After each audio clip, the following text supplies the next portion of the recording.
ஆடி மாதம் வந்தாலே அம்மன் கோவில்களில் கூழ் ஊற்றுவது வழக்கம். ஆனா அம்மனுக்கு படைக்கும் அந்த கூழில் ஏன் உப்பு போடுவதில்லை என்று உங்களுக்கு தெரியுமா?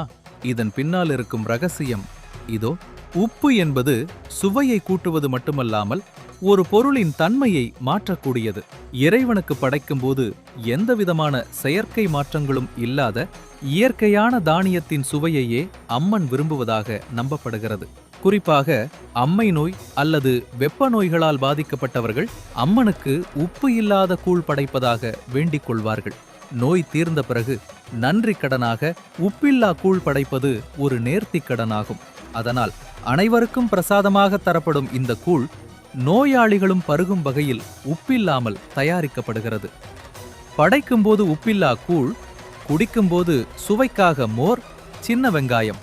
இந்த தகவல் உங்களுக்கு பிடிச்சிருந்தா ஒரு லைக் போட்டு உங்க நண்பர்களுக்கும் ஷேர் பண்ணுங்க. ஓம் சக்தி.